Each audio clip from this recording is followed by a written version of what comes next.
ಡೈಲಾಗ್ಗಳ ಬಗ್ಗೆ, ಪಾತ್ರಗಳ ಬಗ್ಗೆ, ಹಾಗೆ 80s ರೀಕ್ರಿಯೇಟ್ ಮಾಡಿರೋದ್ರ ಬಗ್ಗೆ ಮಾತಾಡ್ತಾ ಇದ್ವಿ. ಪ್ರೊಡ್ಯೂಸರ್ ಬಗ್ಗೆ ಮಾತಾಡಲೇಬೇಕು. ಆಫ್ಟರ್ ಸಾರಥಿ ಈ ಚಿತ್ರ ಪ್ರೊಡ್ಯೂಸ್ ಮಾಡಿದ್ದಾರೆ ನಿರ್ಮಾಪಕರು. So after a long gap, so ಅವ್ರು ಅಪ್ರೋಚ್ ಮಾಡಿದ್ದು ಹೇಗಿತ್ತು? How comfortable he was? ಅವರು ಸಖತ್ ಓಪನ್ ಮೈಂಡೆಡ್ ಪರ್ಸನ್. ಅವ್ರೇನು ಸಿನಿಮಾ ಮಾಡಬಾರ್ದು ಅಂತ ಏನು ಯಾವುದು ಇಟ್ಕೊಂಡಿರಲಿಲ್ಲ. ಅವ್ರ ಹತ್ರ ಹೋಗಿ ಕತೆ 1000 ಜನ ಹೇಳವ್ರೆ. ಅವರಲ್ಲಿ ಒಂದು ಸೆನ್ಸ್ ಇದೆ, ಸಖತ್ ಸೆನ್ಸ್ ಇದೆ ಒಂದು ಸ್ಕ್ರಿಪ್ಟ್ ಓಕೆ ಮಾಡೋದು. ಸಾರಥಿ ಆದಾಗಿಂದನೂ ಅವ್ರು ಕೇಳ್ತಾನೆ ಇದ್ರಂತೆ ಸಬ್ಜೆಕ್ಟ್ಗಳನ್ನ. ತುಂಬ ಜನ ಬಂದು ತುಂಬ ಕತೆ ಹೇಳಿದ್ರೆ. ಬಟ್ ನಾವು ಫಸ್ಟ್ ಟೈಮ್ ಜಡೇಶ್ ಸರ್ ಹೋಗ್ಬಿಟ್ಟು ಹೋಗ್ತಿದ್ದೀನಿ ಅಂತಂದ್ರೆ ಸರಿ ಆಯ್ತು, ಎಷ್ಟು ಲೆವೆಲಲ್ಲಿ ಹೇಳ್ತೀರಿ ಅಂತ ಕೇಳಿದೆ. ಕೊಡು ನೋಡೋಣ ಸ್ಕ್ರಿಪ್ಟ್ ಎಷ್ಟು ಕೇಳ್ತಾರೆ ನೋಡೋಣ ಅಂತಂದರು. ಹೋಗಿ ಮಾತಾಡಿದ್ರು.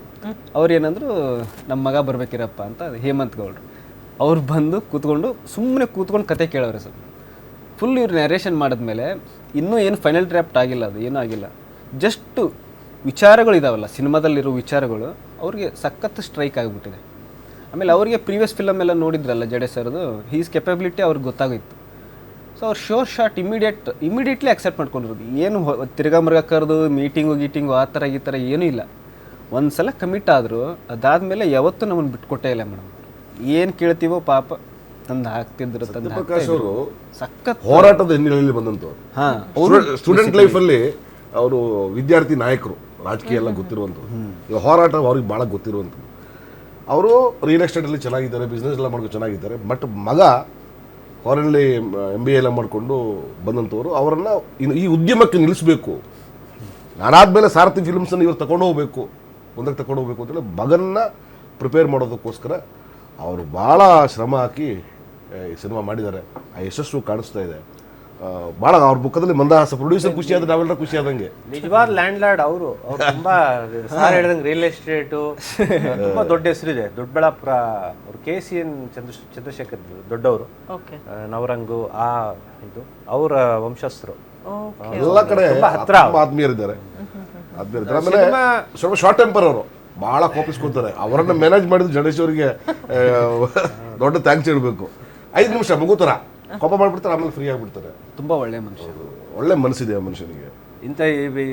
ಇಂಥ ಹಿನ್ನೆಲೆ ಇರೋ ಕತೆಗೆ 80s ಬ್ಯಾಕ್ಡ್ರಾಪ್ ಅಂದರೆ ಸಿಕ್ಕಾಪಟ್ಟೆ ನೀವು ಹೇಳ್ದಂಗೆ ಆ ಸೆಟ್ನ ಕ್ರಿಯೇಟ್ ಮಾಡೋದು, ಮತ್ತು ಆ ಬೀದಿಗಳು, ಮತ್ತು ಅಷ್ಟು ಕಾಸ್ಟ್ಯೂಮ್ಸು, ಅದು ಒಂದು ಪ್ಲಸ್ ಇದೆ. ಒಂದು ನಮಗೇನು ಪ್ಲಸ್ಸು ಅಂದರೆ ನಾವು ಲಾಜಿಕಲಿ ಎಲ್ಲೂ ಸಿಗಾಕೊಳಲ್ಲ.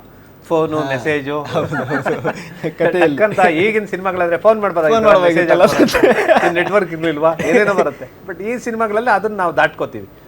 ಅದು ಈಗ ಪುಷ್ಪ ಬಂದಾಗ ಅದು ಒಂದು 1100 ಥರದ್ದು ಇದು ಆವಾಗ ಇನ್ನೂ ಬಂದಿತ್ತು ಅಂತ. ಇದು ಅದಕ್ಕೂ ಹಿಂದಿಂದು.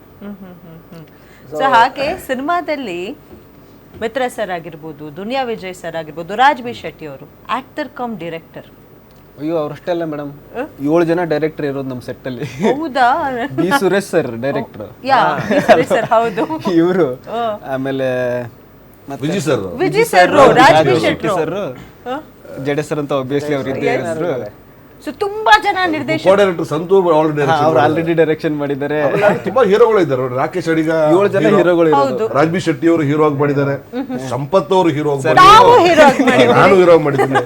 ನಮ್ಮ ಹೀರೋ ಆಗಿ ಮಾಡಿದಂತ ಮಾಂತೇಶ್ ಹಿರೇಮಠ್ ಮಾಡಿದಂಥದ್ದು. ಬಿ ಸುರೇಶ್ ಅವರು ಮಾಡಿದ್ದಾರೆ. ಸರ್ ಹಾಗಾದ್ರೆ ಇವರಿಬ್ಬರನ್ನೇ ಕೇಳಬೇಕು ಸರ್, ಹೆಂಗಿತ್ತು ಸರ್ ಹ್ಯಾಂಡಲ್ ಮಾಡೋದು? ಸರ್ ಒಂದ್ ಏನಂದ್ರೆ ವಿಚಾರ, ರೈಟಿಂಗು ಆ ಥರದ್ರೆಲ್ಲ ಅವ್ರ ಇನ್ಪುಟ್ಸ್ ತುಂಬಾ ಜಾಸ್ತಿ ಇರೋದಾ, ಹೇಗಿರ್ತಿತ್ತು?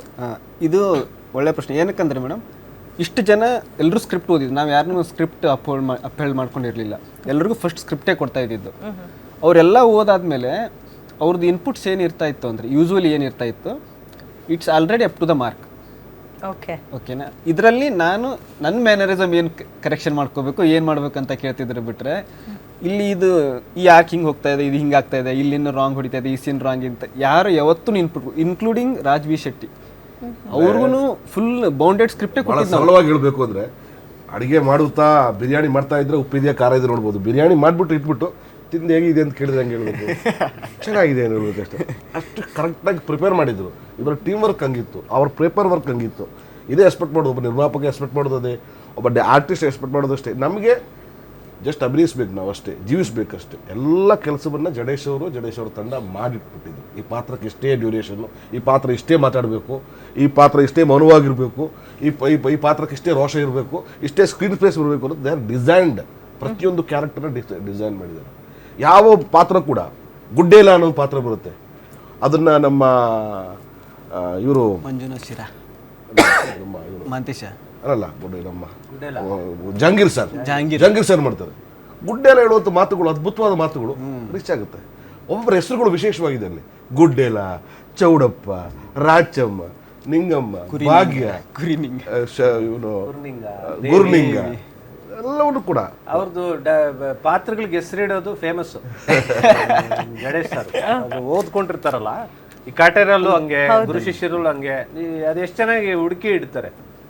ಕೊಡ್ಲಿ ರಾಚಯ್ಯ, ಇವ್ರದ್ದು ಸರ್ ಅದಕ್ಕೇನಾದ್ರೂ ತುಂಬಾ research ಎಲ್ಲ ಆಗಲ್ವಾ? ಬುಕ್ಸ್ ಓದ್ತೀವಲ್ಲ, ಬುಕ್ಸ್ ಅಲ್ಲಿ ನಾವು ಮಾರ್ಕ್ ಮಾಡ್ತಾನೆ ಇರ್ತೀವಿ. ಎಲ್ಲ ಹೆಸರು ಇಂಟ್ರೆಸ್ಟಿಂಗ್ ಇದ್ರೆ ಹೆಸರು ಇಂಟ್ರೆಸ್ಟಿಂಗ್ ಮಾರ್ಕ್ ಮಾಡ್ತೀವಿ, ಯಾವುದೋ ಸೀನ್ ಇಂಟ್ರೆಸ್ಟಿಂಗ್ ಇದ್ರೆ ಆ ಸೀನ್ ನ ಮಾರ್ಕ್ ಮಾಡ್ಕೊಳ್ತೀವಿ. ಸರ್ ಎಷ್ಟು ದಿನದ ಪ್ರಿಪರೇಷನ್ ಈ ಚಿತ್ರಕ್ಕೆ? ಹೌದು, ಅದ್ರ ಬಗ್ಗೆ ಕೇಳ್ತೀನಿ. ಅಂಡ್ ಇಂಟ್ರೆಸ್ಟಿಂಗ್ ಥಿಂಗ್ ಅಬೌಟ್ ನಿಮ್ಮ ಡೈರೆಕ್ಟರ್ ನಮ್ಗೆ ಶೇರ್ ಮಾಡಿ.